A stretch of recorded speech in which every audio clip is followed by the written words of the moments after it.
Chairman ملی town جان محمد بلوچ نے کہا ہے کہ تعلیم، صحت اور کھیل کے شعبے ہماری ترجیحات میں شامل ہے تاکہ نوجوان جو کہ کل کا مستقبل ہے اور یقینی طور پر ان کی جسمانی نشو و نما پر بھی توجہ ہے تاکہ وہ ایک خوشحال ملی ٹاؤن میں اپنا کردار ادا کریں، وہیں سندھ کی دھرتی اور پاکستان میں اپنا نام روشن کریں۔ چیئرمین ملی ٹاؤن جان محمد بلوچ نے کہا کہ نوجوانوں کی ذہنی صلاحیتوں کو بڑھانے کے لیے کھیلوں کے میدان کو فعال کرنے کے لیے ہر ممکن اقدامات کر رہے ہیں۔ تعلیم، صحت اور کھیل ہماری جہاں ترجیحات میں یقیناً شامل ہے اور اس پر ہم عمل بھی کر رہے ہیں۔ ان خیالات کا اظہار چیئرمین ملی ٹاؤن جان محمد بلوچ نے میونسپل کمشنر آغا سمیر خان ترانی، ٹرانزیکشن آفیسر انیس الرحمان سیال کے ہمراہ یونین کونسل جعفر طیار بابو گوڈ اور وکٹری گراؤنڈ کی تزئین و آرائش کے حوالے سے معائنہ کرتے ہوئے کیا۔ اس موقع پر X N B and R Rahmat Ullah Memon, X M N D Rashid Bhatti, director park Sohail Mughal, director sanitation Naseer Ayub, director sports Idrees Kandhro, deputy director park Khawaja Hameed Uddin, ارے یہ بھی ہیں، دو رکعت نماز کوئی بات نہیں، اور دیگر افسران بھی موجود تھے۔ چیئرمین ملی ٹاؤن نے موقع پر موجود متعلق افسران کو ہدایت دیتے ہوئے کہا کہ گراؤنڈ کو ہموار کیا جائے،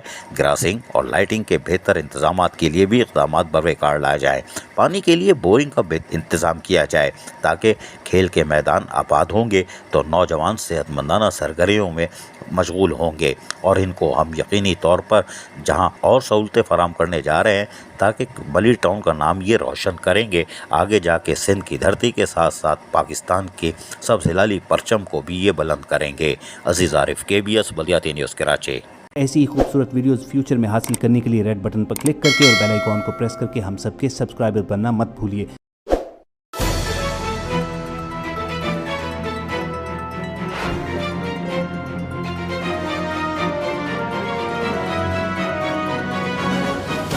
KBS